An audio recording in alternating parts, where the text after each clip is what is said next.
Բարև ձեզ հարգելի լրագրողներ, առաջիկա մեկ ժամվա ընթացքում պատրաստ եմ պատասխանել ձեր հարցերի։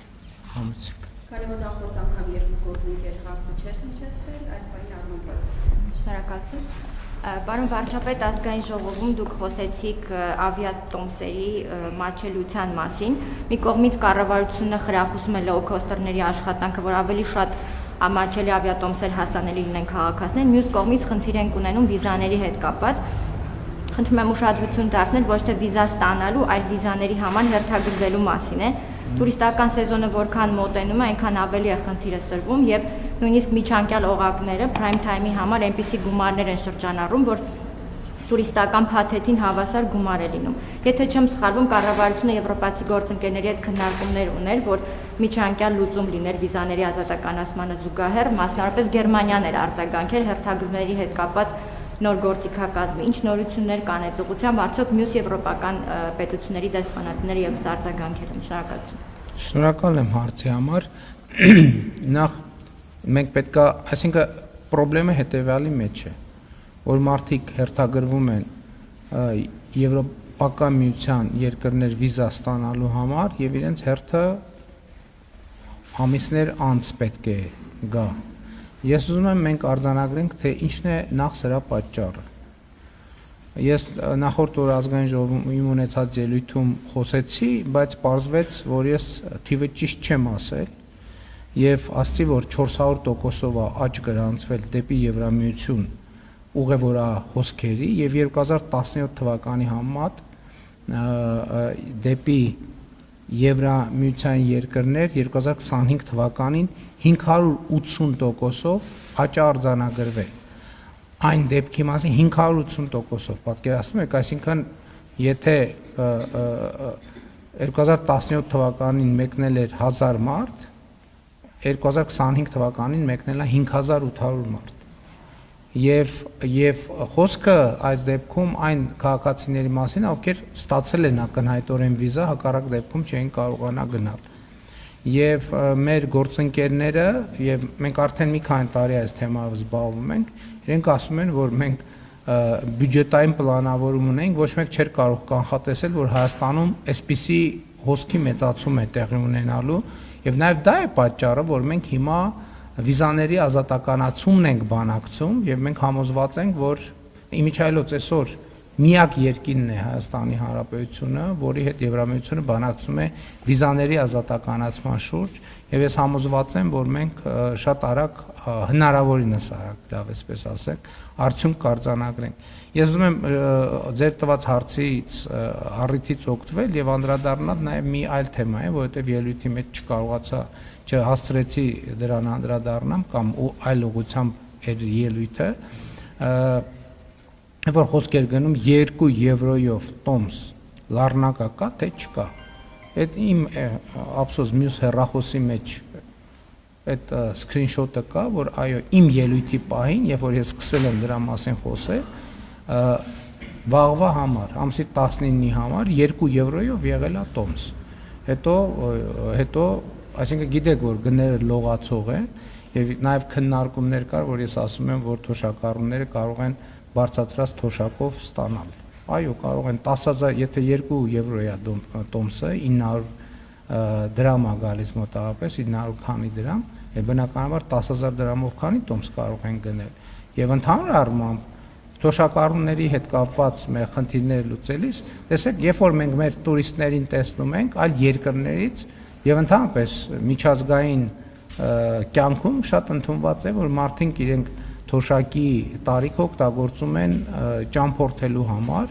եւ մենք էլ այդպիսի նպատակադրում ունենք, իսկ ով ասե, որ մարդը թոշակային տարիքում պետքա գանված լինի իր տանը իր բակին, մարդիկ պետքա ճամփորդեն։ Պարզա, որ այսօր իրանք այդ հնարավորությունները չունեն, մենք դեռ հələ նոր նվազագույն սպառողական զամբյուղի շեմն ենք հաղթահարում, բայց համատեղ աշխատանքի արդյունքում մենք իհարկե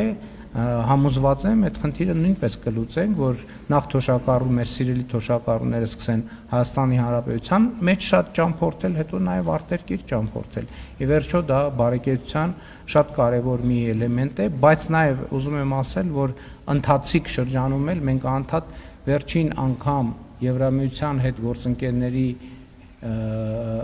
գործընկերների հետ բանակցություններ, երբ որ մենք ունեցել ենք, ուզում եմ հիշեմ, թե դա որտեղ էր, վերջին բանակցությունների ժամանակ այդ հարցը բարձրացրել ենք եւ իհարկե առաջիկա Եվրամիություն Հայաստան գագաթաժողովի ընթացքում նույնպես այդ հարցը կբարձրացվի։ Շնորհակալություն, հաջորդ հարցը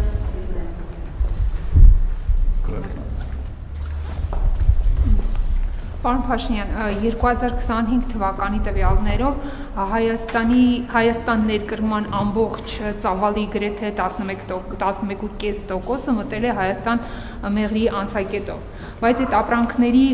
47%-ն է միայն իրանական ծագման, մնացածը ապրանքներ են Չինաստանից, հա մեքենաներ են, արևային վահանակներ, տեխնիկա եւ այլ ապրանքներ, Հնդկաստանից են ապրանքներ, դեղեր եւ այլն, Արաբական Միացյալ Էմիրություններից ոսկեգործության համար հումքը, այդ ապրանքներ օվկիանոսով ծովով գալիս են Հորմուզով մտնում են իրանական Բենդեր Աբաս ու հետո գալիս են Հայաստան, բայց մենք ունենք մի իրավիճակ, որ գրեթե մի շաբաթ այդ իրանական նավահանգիստների համար փակ է մուտքը այդ Հորմուզի ջրանցքով եւ ինչպես երեք նախագահ Տրամպը հայտարարեց, դեռ այնքան է փակ լինելու, քանի դեռ Թեհրանի հետ 100% անոց համաձայնագիրը չի կնքվել։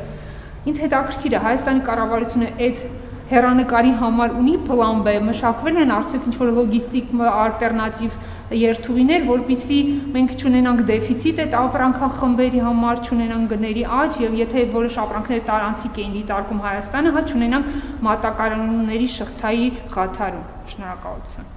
Նախ մենք արդեն արտահայտել ենք մեր անհանգստությունը եւ ցավը նախորդող շրջանում տեղի ունեցած իրադարձությունների առումով եւ գոհունակությամբ ենք արձանագրում, որ մեր երկու բարեկամ երկրների Իրանի Իսլամական Հանրապետության եւ Ամերիկայի Միացյալ Նահանգների միջև բանակցությունները կարծես թե առաջընթացի դինամիկա են ցույց տալիս եւ մենք ընդհակառակը այլընտրանքներ ընդհանուր առմամբ ձևավորում ենք, բայց Իրանի Իսլամական Հանրապետության հետ գործակցության մեր պատկերացումը ռազմավարական է եւ մենք ընդհակառակը ուզում ենք Իրանի տարածքով մեր լոգիստիկ շղթաները, հնարավորությունները ընդլայնել եւ նաեւ այս առումով է շատ կարեւոր TRIP նախագծի իրագործումը, որովհետեւ դրա արդյունքում ուզում եմ հիշեցնել, մենք երկաթուղային կապ կստանանք Իրանի Իսլամական Հանրապետության հետ, որի պարագայում Հայաստան ապրանքների ներկրումը եւ Հայաստանից ապրանքների արտահանումը էականորեն կհեշտանա, բայց ձեր հարցի համատեքստում ես ուզում եմ ասել, որ նախորդող շրջանում մենք արդեն ունեինք նոր կապուղի եւ կենտրոնական Ասիայով Չինաստանի հետ մենք երկաթուղային կապ ունենք, Չինաստան, Ղազախստան, Ռուսաստան, Ադրբեջան, Վրաստան, Հայաստան տարածքով եւ ես ենթադրում եմ, որ այդ կապը բոլոր այն դեպքերում, երբ որ կտեսնեն, որ գործարարները, որ տվյալ ուղղությամբ Իրանի Իսլամական Հանրապետությունով խնդիր կա բերելու, այդ ուղղությամբ կբերեն։ Ընդհանուր առմամբ մենք ինչպես նախորդի առիթ եմ ունեցել ձեզ ասելու, որ մենք նոր չէ, որ այդ թեմաներով զբաղվում ենք, մենք աշխատանքային խումբ դեռևս նախորդ տարի ենք եւ գուցե մի քիչ էլ ավել, որովհետեւ լարվածությունները եղել են եւ որ այդ հարցերով զբաղվել է եւ մենք վստահ ենք, որ ապրանքների դեֆիցիտ մենք չենք ունենա։ Գնաճը ուրիշ խնդիր է, որովհետեւ եթե ծագման կետում այդ ապրանքի գինը աճում է, մենք չենք կարող կամ միջազգային շուկայում ապրանքի գինը աճում է, մեր հնարավորությունները ազդեցության սահմանափակ են։ Մատակարարումների առումով այո, այլընտրանքները կան եւ բայց ես հույս ունեմ նաեւ եւ համոզված եմ, որ առաջիկայում իրադրության կարգավորման համատեքստում մենք նաեւ TRIP նախագծի շուտապույտ իրագործում կունենանք, որի արդյունքում նաեւ Իրան-Հայաստան երկաթուղային կապ կձևավորվի, Պարսից ծոց Սև ծով երկաթուղային կապ կձևավորվի, որը ձեռնտու կլինի բոլորին՝ Իրանի Իսլամական Հանրապետությանը, Հայաստանին, Վրաստանին, Ադրբեջանին, Թուրքիային, Միացյալ Նահանգներին։ Շնորհակալություն, հաջորդ հարցը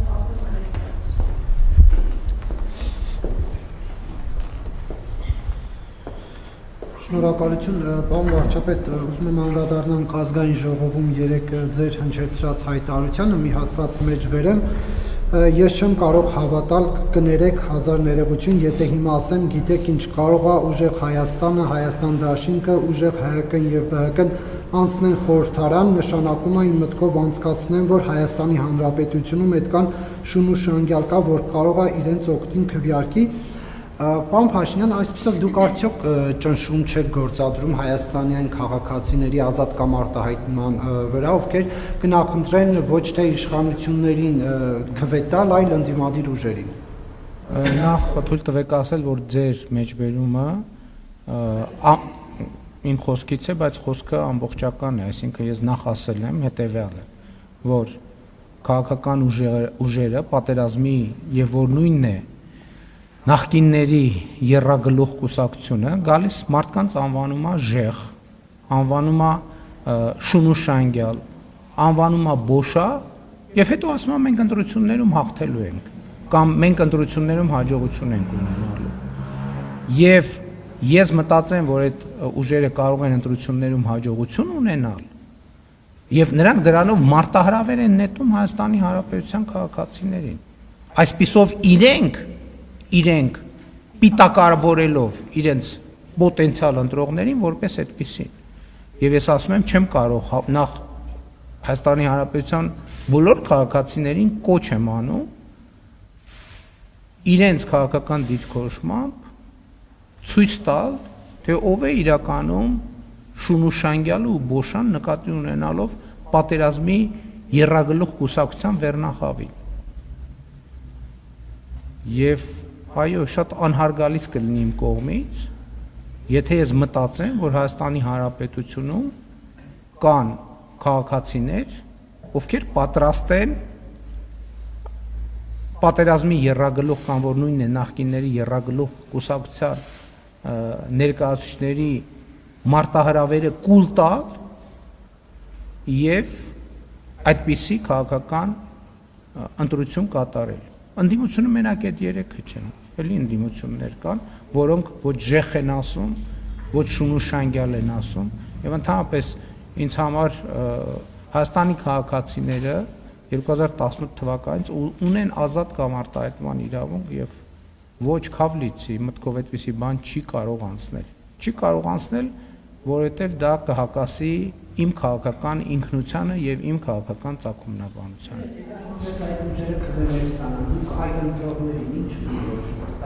Ես էլի ուզում եմ իմ քաղաքական զգացողությունը ասում է, որ երեք ուժերից ոչ մեկը չի հաղթահարելու խորհրդարան մտնելու անցողիկ շեմը։ Ես խոսում եմ պատերազմի երրագլուխ կուսակցության մասին, հիմիջայլոց այդ շատ հետաքրքիր զարգացումներ են տեղի ունենում։ Այդ ուժերը այն սկզբից երբ որ իրանց մտքերի ընթացքը վերլուծում է եւ ասում է, որ այդ ուժերի հաջողությունը նշանակում է պատերազմ, իրանք սկսեցին շատ ակտիվ հակադարձել։ Հիմա այդ մարդիկ բաց խոսում են պատերազմով Ղարաբաղը վերցնելու մասին։ Դուք հասկանում եք սա ինչ աղետի պոտենցիալ է Հայաստանի Հանրապետության համար։ Բաց տեքստով են արդեն դրա մասին խոսում։ Եվ նաև էսա պատճառը։ Ես մենակ այս գործոնը չեմ նշում, մենակ անվանարկման գործոնը չեմ նշում։ Օրինակ խորհրդանական քննարկումներ։ Ես նստած լսում եմ ինչի մասին են խոսում մարդիկ։ Այդ մարդկանց լսելով ես հասկանում եմ, որ մենք թոշակը չենք բարձրացրել, որ առողջության ապահովագրությունը չկա, որ դպրոցներ չեն կառուցվում, որ մանկապարտեզներ չեն կառուցվում։ Մենք ոչինչ, բայց մարդիկ տեսնում են, չէ՞։ Ոնց կարա մարդը լկտիությանը, ստին եւ պատերազմին լկտիության ստի եւ պատերազմի եւ իր հասցեին վիրավորանքի օգտին քվեարկի։ Ես կներեք ամենայն հարգանքով չեմ կարող ես տենց բան մտածել։ Հազար ներողություն, որ ձեզ վրա եմ օրինակ վերում, բայց եթե ասենք մեկը ձեզ այդպիսի խոսույթով ձեզ ընկալի, դուք կգնաք կքվեարկեք իր օգտին, դուք էլի այդ ազատությունը ունեք իհարկե, եւ ես հարգում եմ այդ ազատությունը, որ դուք կարող եք դա անել, բայց ես չեմ կարող դրան հավատալ, որովհետեւ դրան հավատալով ես ինչ որտեղ այդ անհարգալիցությանը կմիանամ։ Ես չեմ կարող հավատալ դրան։ Էլի ներողություն եմ խնդրում, որ ձեր վրա եմ բերում օրինակը, բայց կարող եմ իմ վրա բերել օրինակը, իմ դեպքում էլ կասկած չկա։ Շնորհակալություն, հաջորդ հարցը Արմատ մեդիա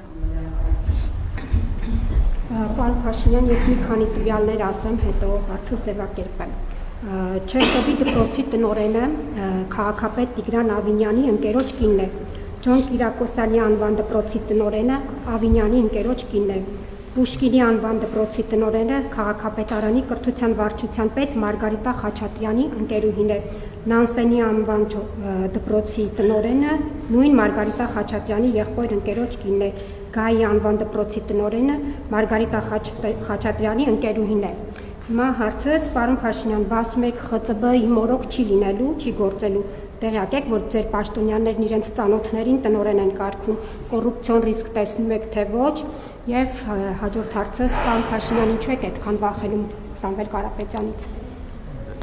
Դե որ վախենում եմ Սամվել Կարապետյանից չեմ վախենում, Սամվել Կարապետյանի համար եմ վախենում, ասել եմ վախենում եմ բոմժ դառնա։ Քանի անգամ ասեմ, ինչ կարիք կա այդ հարցը անդադ գտնելու։ Իմացեք, որ ահա որ վախենում եմ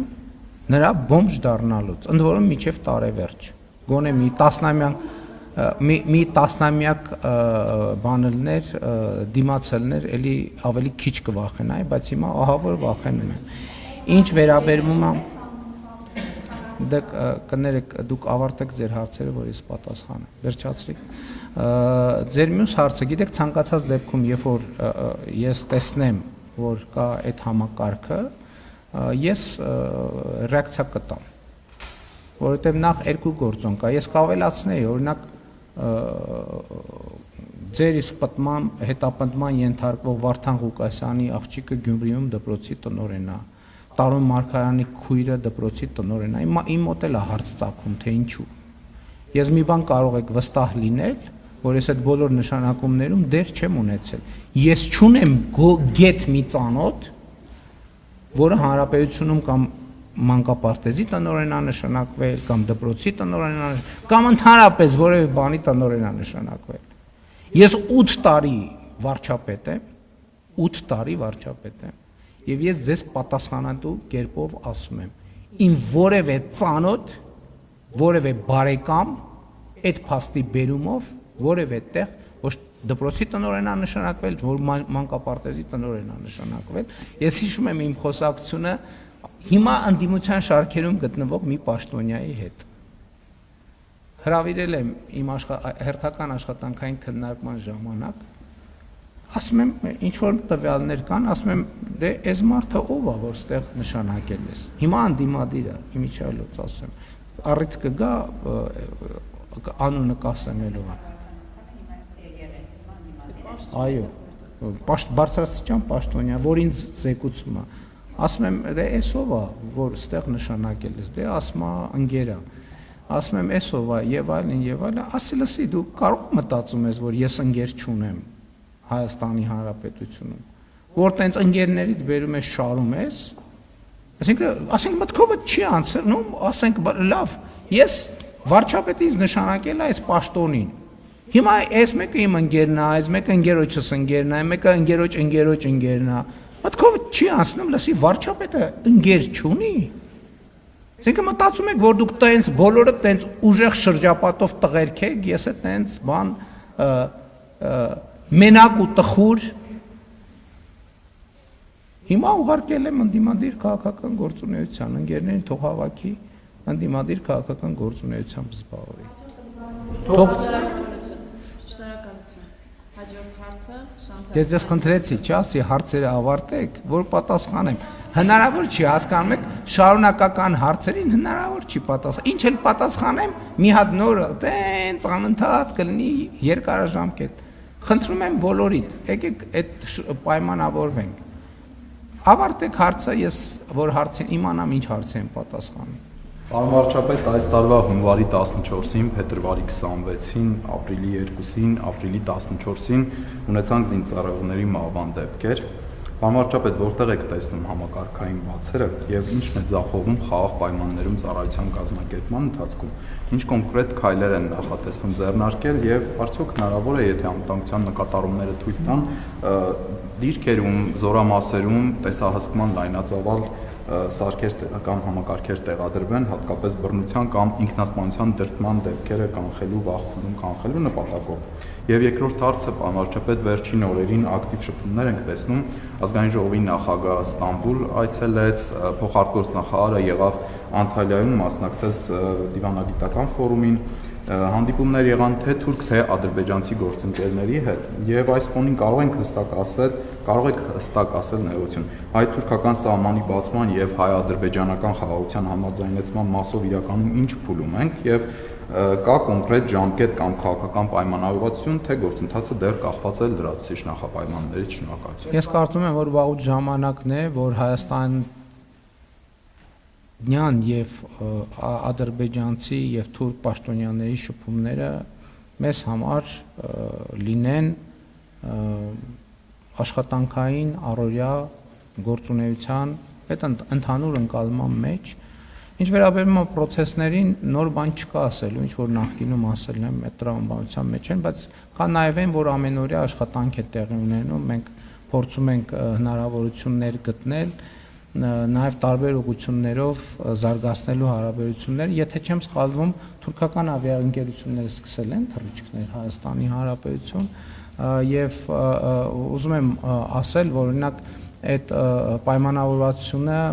մենք ձեռք ենք բերել Չինաստանում Թուրքիայի նախագահի հետ ունեցած հանդիպման ժամանակ, երբ որ ինքը ասաց, որ եթե Հայաստան դեմ չի, թուրքական ավիաուղիները կարող են Երևան թռիչքներ իրականացնել, մենք հույս ունենք, որ առաջիկայում նաև Գյումրի օդանավակայան թռիչքներ կիրականացվեն թուրքական ավիաընկերություններից որևէ մեկի կողմից, եւ process-ը գնում է եւ ինձ համար հարցը այն չի այդ տեղի կունենա ձեր ասածները, ասենք Թուրքիայի սահմանի բացումը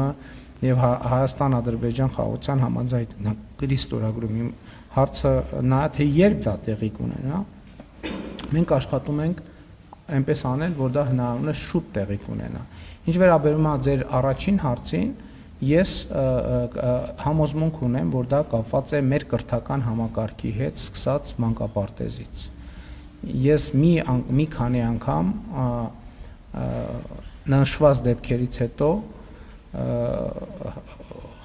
աշխատանքային խոսակցություն եմ ունեցել կրթության, գիտության, մշակույթի եւ սպորտի նախարարի հետ, ասելով, որ մենք պետք է առանձնահատուկ ուշադրություն դարձնենք մեր երեխաների հոգեբանական դիմակայունությանը, որովհետեւ ինձ համար, երբ որ ես դեպքերի մեջ փորձում եմ խորանալ, ես ուղղակի սարսափում եմ այն մտքից, թե ինչը կարող է հանգեցնել ինքնասպանություն գործելու որոշման։ Դա ուղղակի վկայում է, որ մենք հոգեբանական դիմակայունության հետ խնդիրներ ունենք։ Իմիջայլոց ասեմ ձեզ նաև, ես իհարկե պատճառահետևանքային կապերը չեմ տեսել հիմա, որովհետև կարող է վիճակագրությունը այս մասին չխոսա, որովհետև ճիշտն ասած շատ ուղիղ այդ թեմայով, իմիջայլոց ասեմ ձեզ, ես անվտանգության խորհրդի վերջին նիստում հանձնարարական եմ տվել դուրս բերել ապացուցված ինքնասպանությունների դեպքերը, այնքան դեպքեր, որոնք իրենք կարող են արդեն որպես տվյալ մշակելու հնարավորություն ստեղծել եւ տեսնել, թե արդյոք կան ինչ-որ կրկնվող հատկանիշներ, ինչ-որ մի բան, պատկերացրեք գաղափարը ինչի մեջ է, ենթադրենք X թվով ինքնասպանություն, կա ինչ-որ հատկանիշ, որ բոլոր ինքնասպանություն գործած մեր սիրելի զինվորների կյանքում նույնն է, ասենք օրինակ, չգիտեմ, ինչ օրինակ բերեմ, ուզում եմ ուղղակի միտքը հասկանալի լինի, ինչ-որ ընդհանրություններ, սկսած ընտանեկան վիճակից, ամենատարր ինչը կա, մանավանդ արհեստական, եթե մենք ինֆորմացիան ամբողջությամբ ներբեռնենք, ներբեռնենք չէ, արտաբեռնենք, ներբեռները, հա, վերբեռնենք, արհեստական բանականությունը կարող է ասի նրանք տվյալ մարդիկ ունեն հետևյալ ընդհանրությունները, ինչ-որ մի ընդհանրություն, եւ այդ դեպքում գուցե մենք հասցեակնում, որովհետեւ դեպքեր կա, որ իրոք չէ, վերջին դեպքը ինչքան ինձ զեկուցել են, ես չգիտեի որ այսինքն հիմա ինչքան որ զեկուցել են։ Գրել է որ Զորամասում խնդիր չկա եւ այլն, 2 օր առաջ թույլտվություն ա վերցրել եւ գնացել այցելել է Հարազատի գերեզմանի, որը ըստ մեր տվյալների նույնպես ինքնասպանություն ա գործել եւ եկել է նամակ ա գրել ու այդ արարքը թույլ ա տվել։ Պետք է հասկանալ դա պրոբլեմ, բայց մեկը ես կարծում եմ որ հոգեբանական դիմակայունության հետ իմիջայլոց դպրոցների հետ կապված այս քննարկումը որ կա, ես գուցե հրապարակային եմ խոսել դրա մասին, ասել եմ որ մենք դպրոցի գործառույթը իրականացնելիս երբեմն հաշվի չենք առնում որ 15, 20, 30, 40 հոգանոց դպրոցում այդ թվում հոգեբանական դիմակայունություն ստեղծել հնարավոր չի լինի, որովհետև մենք երեխային պահում ենք 10 տարի 40-50 մարդու շփման շրջանակում, հետո իրան բաց ենք թողում 7 միլիարդ կամ կարող է 8 միլիարդ, չեմ ստուգե վերջին անգամ ինչքան է բնակչությունը, երկիր մոլորակ աշխարհ ապրելու։ Դպրոցը պետք է նաև շփման միջավայր, տարբեր իրադրություններ պետք է լինեն, հազար ներողություն կոնֆլիկտային իրավիճակներ պետք է լինեն, տհաճ իրավիճակ, որ անհատականությունը հղկվի։ Բա մենք այդ նեղ կղզիացած երեխեքին պահում ենք այդտեղ, հետո ուզում ենք, հետո վախ ենք ստեղծում իրանց մեջ նաև այդ մեծ աշխարհ դուրս գալու։ Եվ այս բոլորը պետք է հաշվի առնենք։ Եվ ինչը լավ հնարավոր է տեսահասկվում է այդ գործողությունը գիտեք վարկյաններ է տևում դեպքեր ենք ունեցել որ դա տեսախցիկի առաջ է տեղի ունեցել ես վերջերս ես հիշում եմ որ ինձ բանում այդ բանի զենքի պահման բանում զենքը որ տանում հանձնում են չէ այդ հանձնելու process-ում հենց տեսախցիկի եւ ուրիշների աչքի առաջ ինքնասպանություն էր գործել։ Նկատի ունեմ մենք անդադ գնում ենք տեխնիկական լուծումների, որը իհարկե կարևոր է։ Չէ, դες դեպք հետ եմ ասում, վերջին դեպքը չի եղել ոչ մի բան։ Այս դեպքում չի եղել ոչ մի բան։ Չի եղել ոչ մի բան։ Նամակ է գրել զինվորը եւ մանրամասն գրել է եւ գրել է որ Զորամասում խնդիր չունի եւ այլն ներողություն եմ խնդրում դա բացահայտելու համար ծնողներից հարազատներից ներողություն ա խնդրելու այդ արարքը գործելը։ Շնորհակալություն, հաջորդ հարցը Սիրիկ։ Պարոն վարչապետ, դուք նոր ասացիք, որ ձեր նշանակված կադրերից մեկը, որ մանրդիմադիր է, ուղարկել եք ընդդիմություն աշխատելու ըստ էության արդեն, ու ուզում եմ իմանալ արդյոք ընկերներին հետ տարելա թե չէ։ Եվ երկրորդ հարցս, դուք վերջերս նորից խոսել եք օտարերկրյա մասին, նաև ինոագենտների մասին եք հիշատակել, ուզում եմ հասկանալ թե ում մասին է խոսքը ինոագենտներ ասելով կամ օտարերկրյա գործականներ ասելով ում նկատի ունեք, արդյոք կան այդպիսի բացահայտված դեպքեր թե ոչ։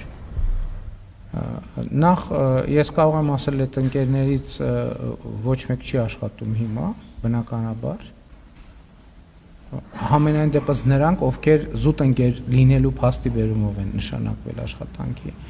Ինչ վերաբերում է ինոագենտն եւ այլն, դրանք երբեմն որպես պատկերավոր ձևակերպում են օգտագործվում, բայց ես ձեզ համար ուզում եմ գաղտնիք բացահայտել։ Մենք ունենք անձանց բավականին հաստափոր տրցակ, ով մեր մարմինների գնահատմամբ եւ ձեռք բերված տվյալներով գործում են այլ երկրների օրակարգով,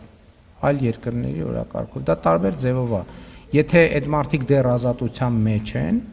դա նշանակում է, որ իրենք դեռևս այդ լրտեսության գիծը չեն հատել,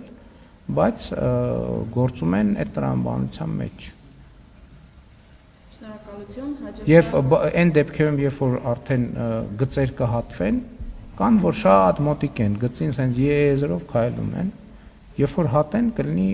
հակազդեցություն, բայց այն որ այսօր այդ կարգավիճակի մեջ է, ես այդ մարդկանց ցուցակ ունեմ, անուն ազգանունով, կոնտակտներով։ Ես խոսում եմ առաջին հերթին քաղաքական դերակատարների մասին։ Շնորհակալություն, հաջորդ հարցը Վահանն։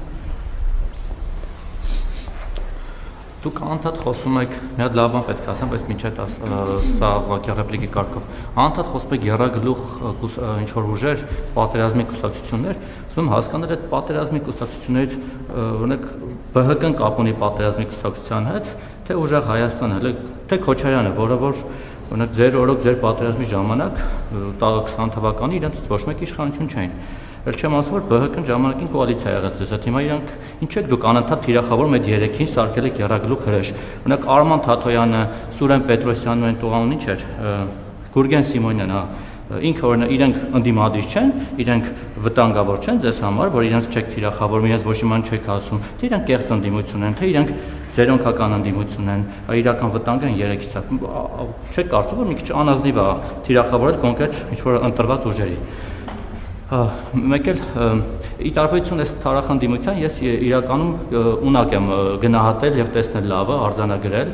լավ բաները, որ տեղի են ունեցել ձեր իշխանության օրոք, օրինակ թոշակները բարձրացան ճիշտ է, այլս դեռ լարնակա չի թռչում այդ 10,000-ով ավելացած, բայց ես կօգնեմ կթռչի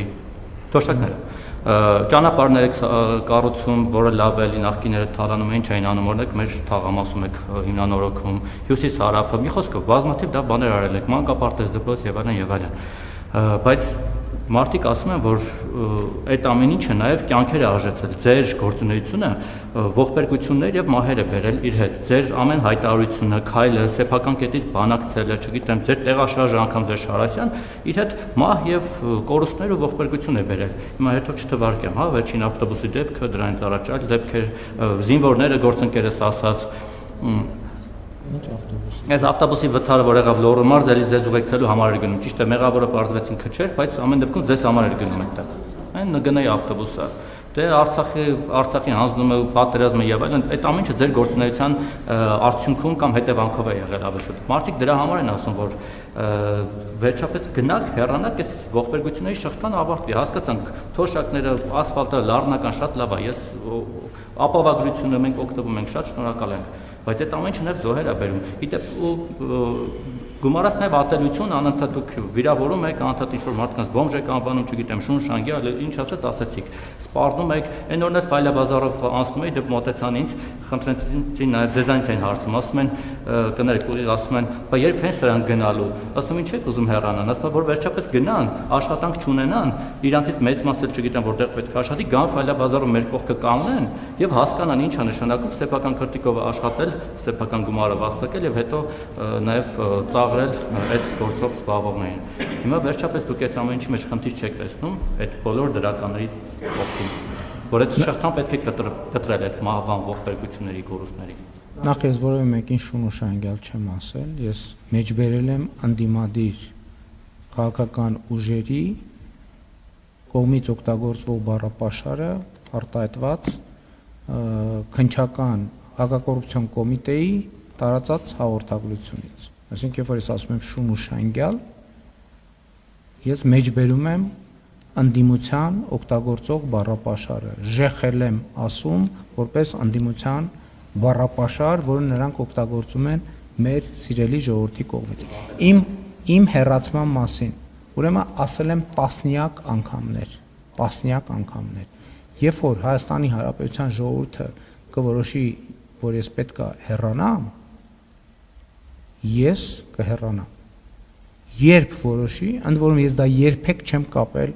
ընտրությունների հետ, երբեք չեմ կապել։ Ասել եմ, որ Հայաստանի ես հեղափոխությամբ եմ դարձել վարչապետ եւ ես բնականաբար միշտ ճանաչել եմ եւ ճանաչում եմ Հայաստանի Հանրապետության ժողովրդի հեղափոխություն անելու իրավունքը, որ պահին, այսինքն, եթե չեմ սխալվում, նախորդ տարի եմ արել այդ հայտարարությունը,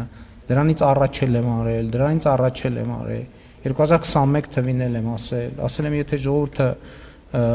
որոշի, որ ես պետք է կանգնեմ գնդակահարության պատի տակ, ես հլու կկանգնեմ գնդակահարության պատի տակ, այսօր եմ ասում։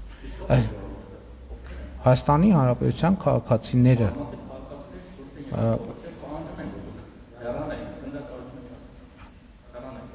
Գիտեք ինչ, Հայաստանի Հանրապետությունում ուրեմն կա իշխանություն, որը պատկանում է ժողովրդին եւ կա արտահայտման միջոցներ։ Այսինքն ժողովրդի մեծամասնությունը, եթե չուզենար, որ ես վարչապետ լինեի, ես վաղուց ընդհանրապես ես համոզմունք ունեմ եւ դա ապացուցել եմ, որ երբ որ ժողովրդի մեծամասնությունը չուզենա, որ որևէ մեկը լինի իշխանություն, այդ որևէ մեկը չի կարող լինել իշխանություն։ Ես ինքս ժողովրդին հեղափոխության կոչ եմ արել, բայց դա չի նշանակում, որ երբ որ հարգելի 10,000, 20,000, 30,000 քաղաքացի հավաքվում ան որևէ հարցով, ուրեմն վարչապետը պետք է հրաժարական տա։ Վարչապետի հրաժարական տալը եւ հեռանալը դա շուտ լուրջ եւ պատասխանատու եւ կարա լինի անպատասխանատու։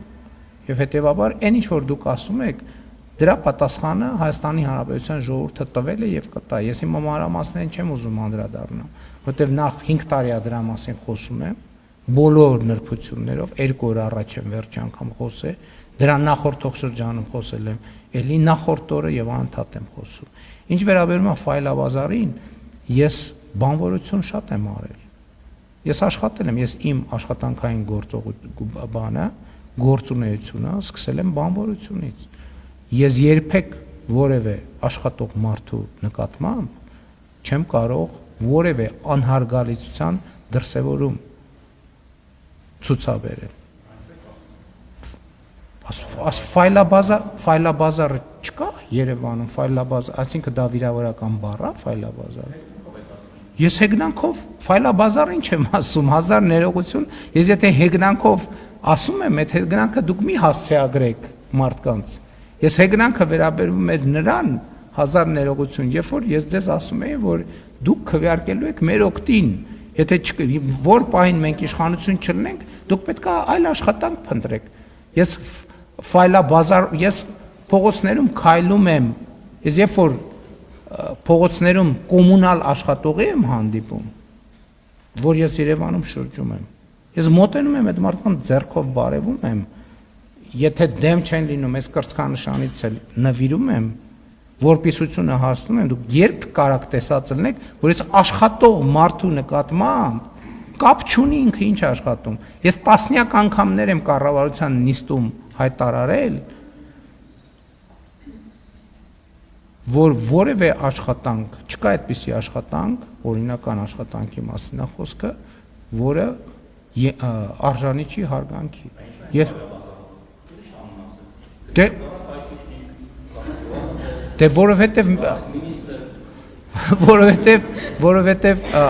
որովհետև այդ ձեր ասած աշխատանքների համար արագ չի ստացվի, դրա համար որակավորման կուրսեր է պետք անցնել, որը ահագին երկար կտևի։ Իսկ եթե այսօր կարող եք լինել IT-շնիկ, կարծում եմ կնախընտրեիք լինել IT-շնիկ։ Շնորհակալություն, հաջորդ հարցը։ Որովհետև ես խոսույթն եմ, հիմա դուք նույն ԲՀԿ-ի մասին եք ասում, ճիշտ է։ Ես ասեմ, նայեք ով է իրանց երկրորդ համարը։ Այդ դրանով կապ ունի, բա ո՞նց է այդ մարդը երկրորդ համար։ Ո՞նց է երկրորդ համար։ Այո։ Այդ մարդիկ պատերազմի գաղափարախոսներ են, կոնֆլիկտի գաղափարախոսներ են։ Բա ու մենակ բանով չի, ասենք ո՞նց երկրորդ համարը։ Ընդ որում այն պայմաններում, երբ որ կուսակցության ղեկավարը ասում է դե մենք մի քանի բան ունենք։ Տենց էլ չբացահայտելով այդ մի քանիսը ովքեր են։ Այսինքն ես խոսույթն եմ վերլուծում եւ չեմ բացառում, որ մյուս կուսակցությունների դեպքում էլ կարող են լինել, բայց ես չեմ կարող հազար ներողություն բոլոր կուսակցությունների խոսույթներին հետևել։ Ովքեր շատ լրատվամիջոցներ ունեն, իրանց խոսույթին եմ հետևում, իրանք ավելի ակտիվ են։ Չեմ բացառում, որ իշ տեղեր էլ կան։ Ինչ տեսնում եմ, այդ եմ ասում։ Պարոն Մակարյան, ուրեմն Հայաստանի Հանրապետություն ժողովուրդ ջան, ես այդ լրագրողեղած ժամանակ ես տասնյակ անգամ այդ թեմաներին անդրադարձել եմ։ Կեղծ ընդդիմություն կատեգորիա ընդհանրապես, որը Հայաստանում եղել է, դա ընդհանրապես ծաղրա ժողովրդավարության։ Ոնց մենք այդպիսի գործելակերպ չունենք։ Ով մեզ աջակցում է, բացահայտ աջակցում է, ով չի աջակցում, չի աջակցում։ Այսինքն դա ինչ խոսույթ է, դա ժողովրդավարության հետ ինչ կապ ունի։ Ոչ մի տակից բան չկա։ Մենք տակից ոչ մի բան չենք անում։ Շնորհակալություն, հաջորդ հարցը հանրային հեռուստաընկերություն։ Շնորհակալություն, պարոն վարչապետ, դուք հաճախ ասում եք, որ արդարության ու արդարադատության հետ կապված լուրջ հաջողություն չկա ու նաև նշում եք, որ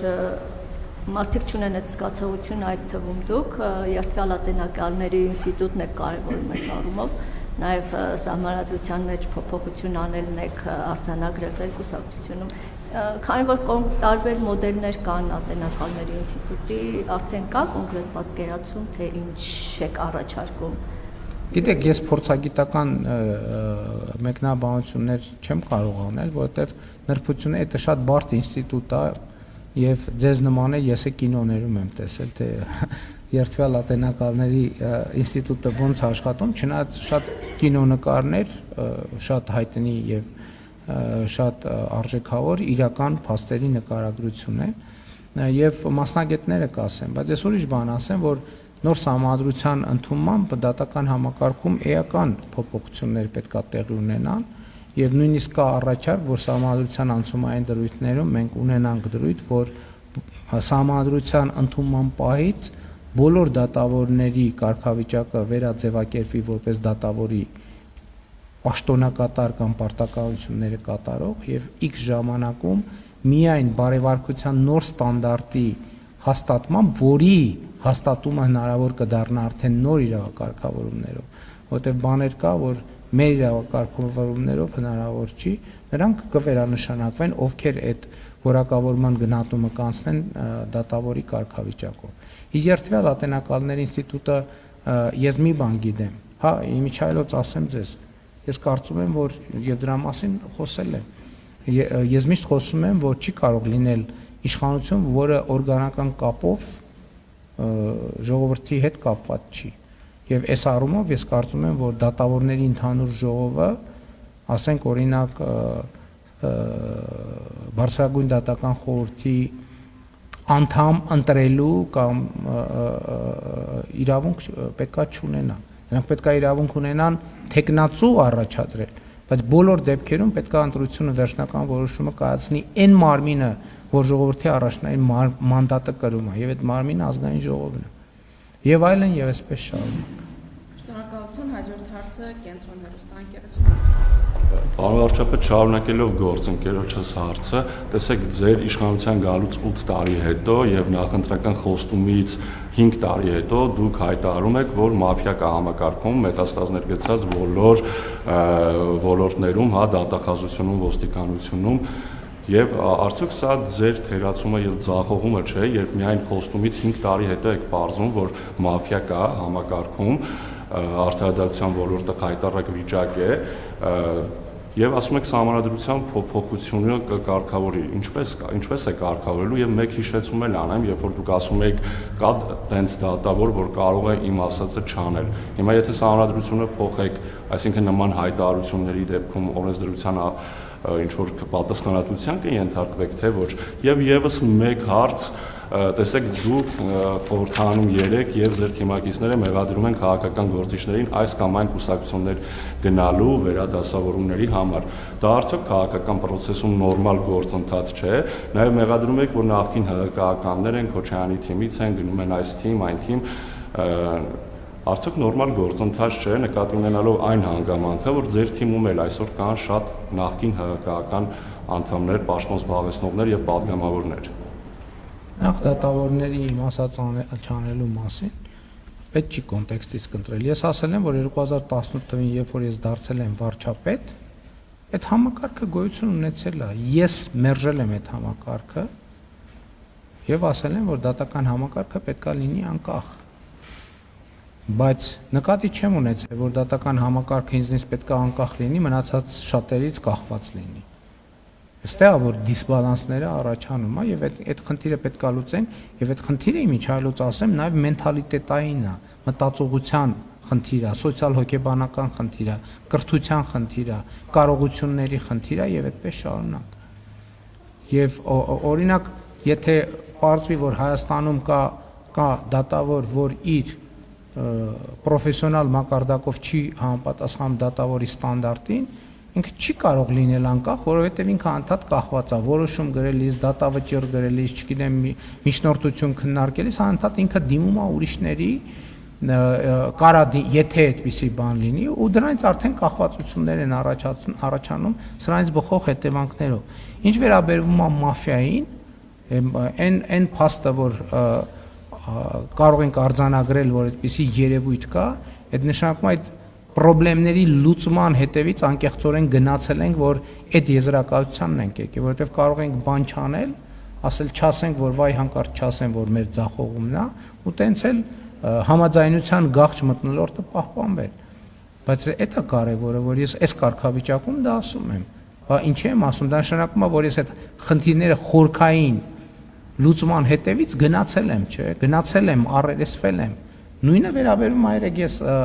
ազգային ժողովում ասեցի, նույնը վերաբերվում է նաև Ղարաբաղի հարցի հետ կապված, ինչու ես ասել Արցախը Հայաստան է եւ վերջ, այն մյուս բաների հետ կապված, որտեղ մենք գնացել ենք այդ հարցերի հետևից։ Մենք չենք ասել, որ լավ, երկիրը թող եւս 30 տարի էսկետի վրա, դե տարեկան 30 զո, 10 զո եւ այլն, տենց եւս ու երկիրը այս փակուղում շարունակի մնալ։ Մենք գնացել ենք հարցերի հետևից, որտեղ պատասխանատու ենք վերաբերվել։ Ես չի ասի, դուք ասցիք արդարադատության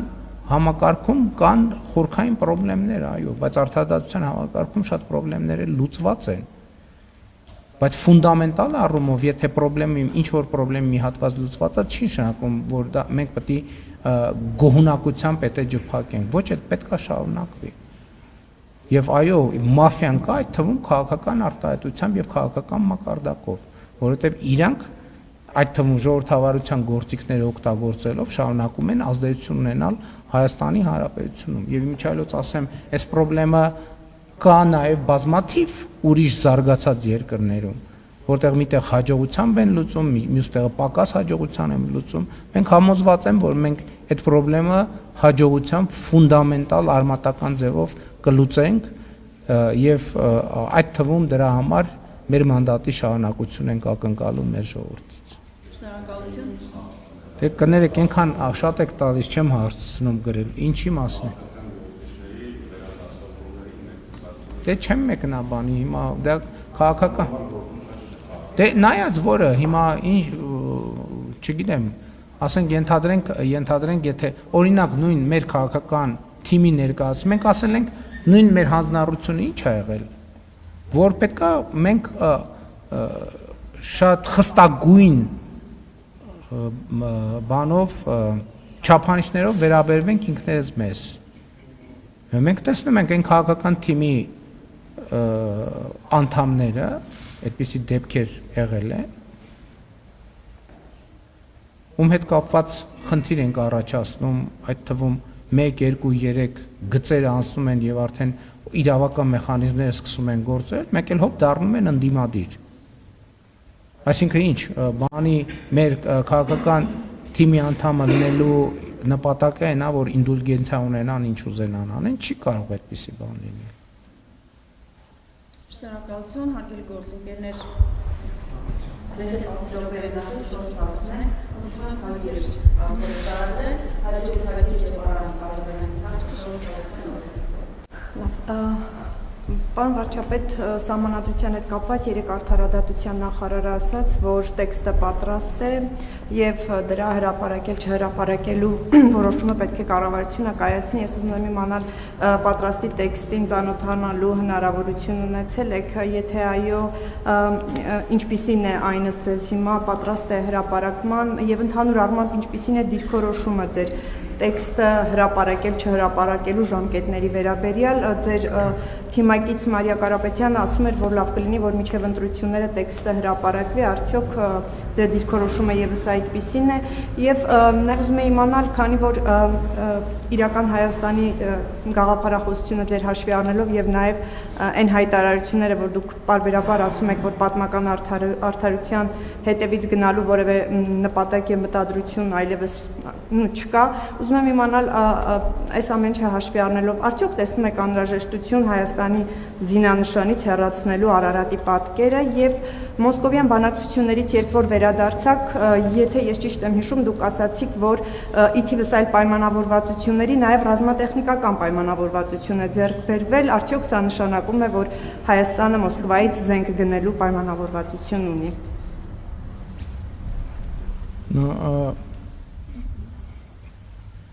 Մենք ռազմատեխնիկական համագործակցություն ունեցել ենք, որը ինչ որ մի ժամանակ էականորեն կամ ընդհատվել էր կամ քչացել էր, եւ մենք այո ունենք պայմանավորվածություն, որ նախկինում ձեռք բերված պայմանավորվածությունները իրագործենք։ Ինչ վերաբերվում է զինանշանի հետ կապված խնդրին, տեսեք իմ եւ ընդհանրապես այդ թեման, որ շատ խոսվում է, իմ խնդրեմը այն չի, որ մենք այդքան շատ խոսում ենք Արարատի մասին։ Իմ չայլոց Արարատ անվան հետ կապված, որ այդ դրան էլ առիթ չի լինում, նույնիսկ մեր ընդդիմադիրները շատ ոչ կոռեկտ եղանակով օգտագործում են։ Ես ուզում եմ բոլորիս հիշեցնեմ, որ Հայաստանի Հանրապետությունում կա Արարատի մարզ, կա Արարատ բնակավայր, կա Արարատ համայնք։ Մենք խոսում ենք պետականության մասին, իմ խնդիրն է նա, որ մենք մեր տարածքային ամբողջականությունը չենք գնահատում եւ չենք տեսնում գիծը պետության եւ ոչ պետության միջև։ Իրական Հայաստանի գաղափարախոսության ամբողջ իմաստն է նա, որ մենք պետք է կենտրոնանանք պետության վրա, որովհետեւ հայրենիքը պետությունն է։ Եվ ես նման հարց չեմ բարձրացնում ձեր ասածի հետ կապված։ Ես բարձրացնում եմ հարց մեր պետության եւ պետական ատրիբուտների մեր տարածքային ամբողջականությունը պաշտպանելու անհրաժեշտության վրա մասին, իսկ դրա կարևոր ատրիբուտներից մեկը նաեւ հարևանների տարածքային ամբողջականությունը ընդունելն է, որովհետեւ մեր տարածքային ամբողջականությունը պարփակված է մեր հարևանների տարածքային ամբողջականությամբ։ Այս պատկերը, մեր երկրի պատկերը ձևավորված է մեր հարևանների միջազգայինորեն ճանաչված տարածքի ուրվագծով։ Սրա մասին է խոսքը։ Մենք ճանաչում ենք, թե չէ։ Շատեր ինձ մեղադրում են, ասում են գիծը ընդունելով դուք մեզ սահմանափակում եք, որ մենք գնանք եւ ավելին ունենանք։ Ասում եմ, այո, ճիշտ եք ասում, սահմանափակում ենք մի տարբերությամբ, որ այս գիծը ոչ միայն մեզ է սահմանափակում, այլև ուրիշներին, որովհետև մենք ասում ենք, գիտեք ինչ, եթե մենք ասում ենք, ստեղ գիծ չկա, հետևաբար մենք կարող ենք գնալ, վերցնել ինչքան ուզում ենք եւ կարող ենք, իրանք է կարող են ասեն շատ լավ, դե որ գիծ չկա, մենք էլ ենք գալիս, վերցնենք այնքան, ինչքան ուզում ենք եւ կարող ենք։ Սրա մասին է խոսքը։ Եվ խոսքը անվտանգ, բայց դրա համար եմ ասում, երբ որ ասում ենք անվտանգություն, այդ անվտանգությունը պետք է հասկանանք ինչ կոմպոնենտներից է բաղկացած եւ ինչ այլոց քաղաքացիական պայմանագիր կուսակցության նախընտրական ծրագրում սրան շատ մանրամասն անդրադարձ կա։ Առաջիկայում ես հարմար առիթով նախընտրական ծրագիրը ներկայացնելու եմ եւ այդ խնդրին նույնպես կանդրադառնամ։ Սահմանադրության տեքստին բնականաբար ծանոթ եմ, ես ինքս էլ այդ տեքստի վրա աշխատել եմ որոշակիորեն, հրապարակմանը կողմ եմ, բայց խնդիրն է նա, որ մի քանի սկզբունքային եւ կարեւոր նյուանսների շուրջ, որը կապված է պետական կառավարման համակարգի կարգավորումների հետ, որոշակի բանավեճ կա կառավարական եւ քաղաքական թիմում, եւ ես չեմ ուզում, որ մենք հրապարակենք թուղթը առանց այդ բանավեճերը հասցեագրելու, այսինքն աշխատանքային մակարդակով, բայց ցավոք նախընտրական շրջանը գնալով ավելի արագ տեմպերով մոտենում է եւ մենք պլանավորում ենք միջև այդ փորձենք քննարկենք եւ այդ հարցերը հասցեագրենք, բայց եթե չհասցնենք հասցեագրենք, հրապարակումը կմնա ընտրություններից հետո։ Ես ասացի, այդպիսի հարց չեմ բարձրացնում։ Ինչ խնդիր տեսնում եմ, ես հրապարակային իմ ելույթներում ասել եմ, այդ թվում ազգային ժողովի ամբիոնից։ Ես խնդիր չեմ։ Ես ձեր հարցին պատասխանեցի։ Շնորհակալություն, հաջորդ հարցը Նյուզեյ։ Պարոն Փաշինյան, նախ Շուշանգյալի մասին։ Տեսեք, դուք վերցրել եք ձայնագրությունի, քննչականի եւ ենթադրյալ կաշառքի գործի հետ կապված, միայն անդրադառնում եք մի հայտարարության, մի ցիտատի վրա եւ դա տեղայնացնում եք ամբողջ ձեր նշած ընդդիմադիր ուժերի վրա։ Ենթադրենք ձեր կողմնակիցներից մեկը եւ կա այդպիսի փաստ 10-րդական ձեր աջակիցը մի այդպիսի հայտարարություն է անում։ Կարող ենք մենք դա տեղայնացնել նաեւ ամբողջ քաղաքացիական պայմանագրի վրա եւ ընդդիմությունը կարող է իրեն իրավունք վերապահել եւ ասել, որ քաղաքացիական պայմանագիրը ամբողջությամբ այսպես է վերաբերվում հասարակությանը։ Դա ընդունելի տարբերակ է, այս առումով խնդրում եմ ձեր գնահատականը։ Երկրորդը դուք պարբերաբար նշում եք Սամվել Կարապետյանը, վախենում եք, որ բոմժ կդառնա Սամվել Կարապետյանը, երեք նա անդրադարձել է դրան եւ նա ձեզ ասում է դուք կներեք, ցիտում եմ իրեն, դուք բուժման կարիք ունեք։ Եվ երրորդ հիմնական հարցը ձեր խաղաղության օրակարգի մասին եմ ուզում խոսեք, դուք ասում եք խաղաղություն ենք բերել, Ադրբեջանի հետ խաղաղություն ենք կառուցում, բայց նույն Ադրբեջանը մշակութային ցեղասպանություն է իրականացնում Արցախում եւ եկեղեցիները հիմնահատակ ավերում։ Սա է խաղաղությունը, այսպիսի խաղաղություն ենք բերում։ Գիտեք, եթե որևէ ԿՊԱ-կան նման արտահայտություն անի եւ մենք նրան իմանանք եւ համապատասխան միջոցներ չձեռնարկենք եւ չդատապարտենք հրապարակային եւ կարգապահական վարույթ չհարուցենք, այո, դուք կարող եք ասել։ Սրա մասին է խոսքը։ Եվ սրա մասին կարա տեղի ունենա, բայց մենք կուսակցությունը դիրքորոշում արտահայտում է դրա վերաբերյալ։ Եղել են դեպքեր, որ ոչ կոռեկտ արտահայտություններ են եղել, մենք շատ արագ դրան բան ենք արել, կամ ներողություն ենք խնդրել, կամ ինչ-որ մի բան ենք արել եւ այլն եւ այլն։ Խոսքը դրա մասին է։ Ինչ վերաբերում է բուժմանը, ճիշտն ասած, իրոք բուժման կարիք ունեմ, որովհետեւ մի քիչ հարբուխ եմ, որ 10 օրից ավել չի անցնում,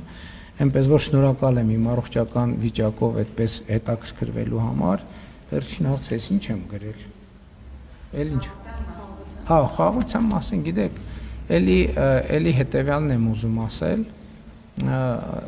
Այդ հարցերին պատասխանելիս, գիտեք ինչու՞մն է դժվարությունը, այդ հարցերին պատասխանելիս, որովհետև մենք պետք է մտնենք դաշտեր եւ խոսենք բաների մասին, որի մասին ընդունված չի եւ լավ չի խոսալ։ Ես նախկինում, բայց անուղղակիորեն խոսել եմ դրա մասին։ Ասել եմ, որ մենք պետք է նկատենք, որ տարածաշրջանում կան մեղադրանքներ, որոնք որոշակի հայելայնություն ունեն։ Մենք ենք մեղադրում, մեզ են մեղադրում, մեզ են մեղադրում, մենք ենք մեղադրում, մենք ենք մեղադրում, մեզ են մեղադրում եւ այլն եւ դուք համոզված եք, չէ՞, որ ասում եք 100%-անոց ճշմարտություն։ Մենք համոզված ենք, որ ասում ենք 100%-անոց ճշմարտություն։ Այն մյուս կողմն էլ է ասողը համոզված է, որ ասում է 100% ճշմարտություն։ Եվ խնդիրը հետեւյալն է, որ այդ տրամաբանությանը պետք է մի օր կանգ առնել, պետք է վերջ տալ դրան։ Եվ այստեղ է, որ տարածքային ամբողջականության եւ ինքնիշխանության ճանաչումը դառնում է առանցքային գործոն։ Հակառակ դեպքում այդ process-ը կարա գնա հավերժ եւ մենք տեղ չհասնենք եւ այդ պատերազմի կոնֆլիկտի ցիկլը չհաղթարենք։ Էլի ուզում եմ ասեմ, պատերազմները, այդ թվում Ղարաբաղի շարժումը առաջին հայացքից շատ անմեղ բաներից է սկսել։ Հետո դարձել է մի իրավիճակ, երբ որ երկրների ու ժողովուրդների ճակատագիր արժեցել։ Ես կարծում եմ, որ մենք պետք է կանգ առնենք, բայց դա չի նշանակում այդ հարցերը չքննարկել, նշանակում է այդ հարցերը քննարկել այլ մթնոլորտում, այլ տրամաբանության մեջ։ Եվ իմիջիայլոց ես ուրիշ բան եմ մտածում։ Ես Հայաստանի Հանրապետության վարչապետ եմ եւ ասում եմ, իսկ Հայաստանում կան պատմամշակութային հուշարձաններ, որ հենց այսօր ոչնչացվում են։ Այո, կան, եւ իմ հոգսը Հայաստանի Հանրապետության տարածքում գտնվող պատմամշակութային հուշարձաններն են, եւ էսա պատճառը, որ եթե թիվը չսխալվեմ, Հայաստանի պետական բյուջեից մենք եռապատկել ենք միջոցները։ Ես օրինակ գնացել եմ Այգեհովիտ գյուղում գտնվող Սրվեղի վանք եւ տեսել եմ, որ ավերվում է այդ վանքը։ Վերադարձել եմ հանձնարարական եմ դրվել վերականգնել։ Գնացել եմ Բջնի եկեղեցի, տեսել եմ պատը քանդված է։ Վերադարձել եմ հանձնարարական տվել պատը բանանել։ Գնացել եմ Բջնի ամրոց, տեսել եմ, որ ամբողջը ծառերով փակված է եւ ճանապարհել գոյություն չունի։ Վերադարձել եմ հանձնարարական եմ տվել, որ կառուցել։ Ես Հայաստանի Հանրապետության մեր աչքի առ իմիջայլոց ամրակից ամրակից գյուղում գտնվող ռուս ուղափառ եկեղեցին ես մտել եմ եւ տեսել եմ, որ Ավերման եզրին է ռուս ուղափառ եկեղեցին։ Վերադարձել եմ, հանձնարարական եմ տվել, որ պատմամշակութային արժեքը վերականգնվի եւ վերականգնված է, ուրախ եմ, հույս ունեմ այն օր չհասցրեցինք մտնել, առաջիկա մի առիթով կգնանք եւ կտեսնենք ինչա վերականգնման արդյունք։ Մի քանի վայրկյան է մնացել, օրայնին ես։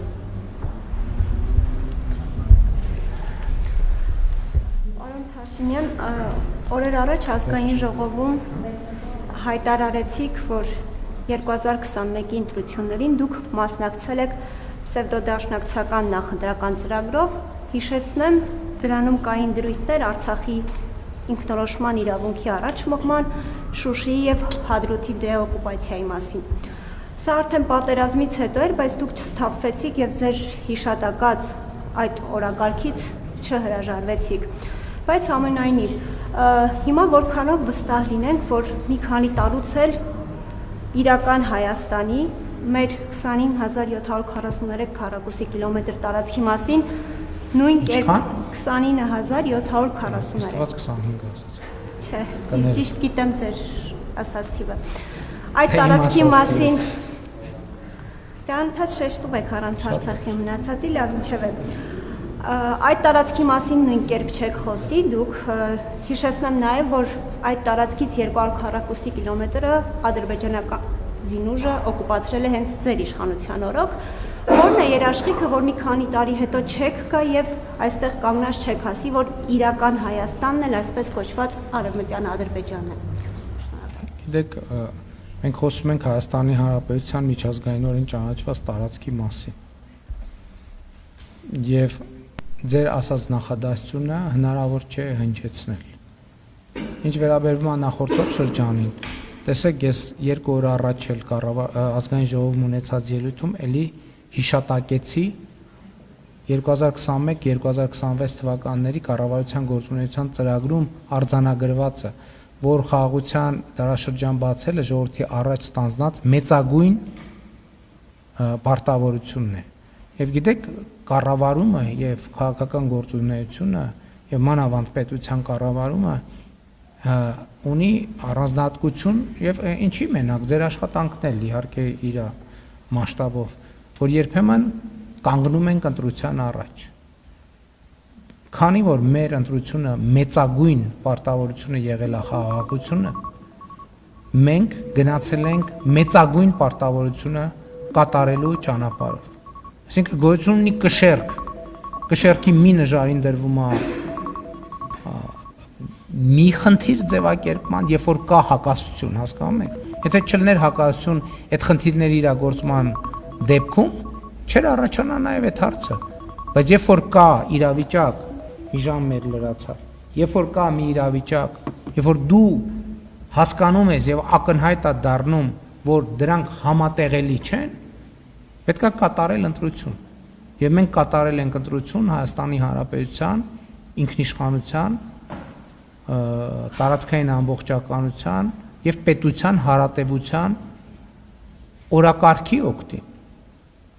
Մանավանդ որ մյուս օրակարգելը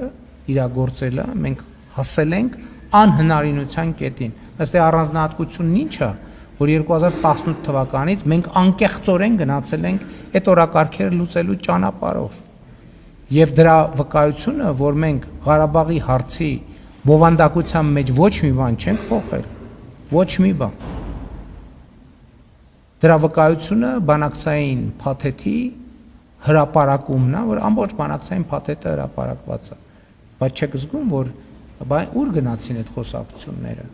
որ նախկինում ասվում էր, որ չգիտեմ, բանակցություններին սենց ա եղել, սենց ա եղել, սենց ա եղել, այդ ամբողջը հոդս ցնդեց, ինչու, որտեղ ամբողջ բանակցային պատմության ամբողջ փաթեթը հրապարակեցինք եւ այսօր յուրաքանչյուր քաղաքացի կարող է բացել եւ կարդալ, թե ինչ էր Ղարաբաղի հարցը, ինչ էր նշանակում եւ ինչի շուրջ են եղել բանակցությունները։ Շնորհակալ եմ։